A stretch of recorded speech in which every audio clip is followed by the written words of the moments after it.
ज्या घरातला माणूस गेलेला आहे, मला अंत्यदर्शन घेऊ द्या, अशी प्रतिक्रिया, अशा भावना त्यांनी व्यक्त केलेल्या आहेत. तर रोहित पवार या ठिकाणी पाहायला मिळत आहेत. तर मिटकरींनी देखील आपल्या भावना व्यक्त करताना त्यांना अश्रू अनावर झाल्यात.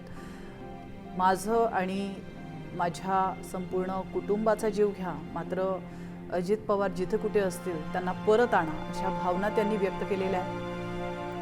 मी माझं राजकीय करिअर घडवू शकलो फक्त आणि फक्त दादांमुळे. दादांनी मला राजकीय जन्म दिलेला आहे, अशा भावना मिटकरी आणि अजित पवार गटातल्या अनेक नेत्यांनी व्यक्त केलेल्या आहेत.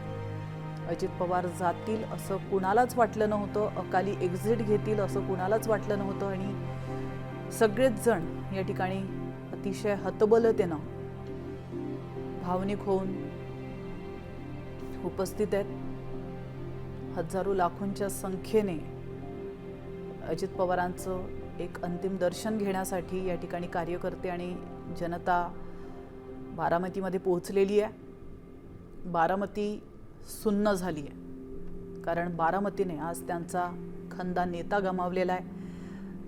अजित पवार यांचा आज सकाळी 8:45 वाजता विमान अपघातात मृत्यू झालेला आहे आणि त्यानंतर कुणालाही खरी वाटणार नाही अशी दुर्घटना घडली आणि त्यामध्ये अजित पवार यांनी आपले प्राण गमावलेले आहेत. अजित पवार यांच्यासोबत असलेले इतर 4 जण देखील या दुर्दैवी अपघातामध्ये मृत्युमुखी पडलेले आहेत. त्यांच्या परिवारासाठी देखील ही वेळ तेवढीच अवघड आहे जेवढी संपूर्ण महाराष्ट्रासाठी आहे.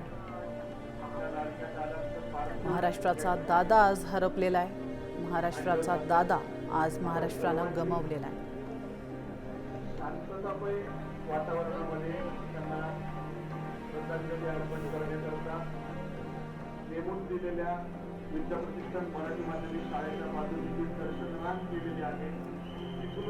मुंबईहून सुरू झालेला 35 मिनिटांचा हा प्रवास अजित पवारांचा अखेरचा प्रवास ठरलेला आहे.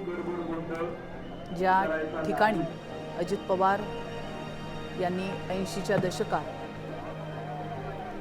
आपली कारकीर्द सुरू केली होती, त्याच भूमीवर आज त्यांचा अंत झालेला आहे. आज शेवटचा प्रवास त्यांचा बारामतीमध्ये संपल्याच्या भावना बोलल्या जात आहेत, भावना व्यक्त केल्या जात आहेत. अजित दादा अमर रहे, अजित दादा परत या, अजित दादा मिस यू, अशा घोषणा या जनतेकडून, नागरिकांकडून केल्या जातात. अजितदादा गेल्याची भावना कोणीही मान्य करायला तयार नाही. काहीतरी घडावं आणि अजितदादांनी परत यावं, अशा भावना या कार्यकर्त्यांनी व्यक्त केल्या.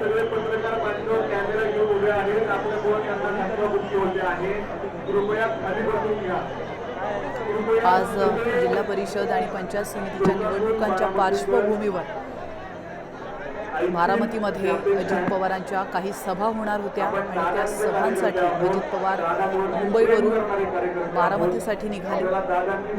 मात्र या सभास्थळी पोहोचण्याआधी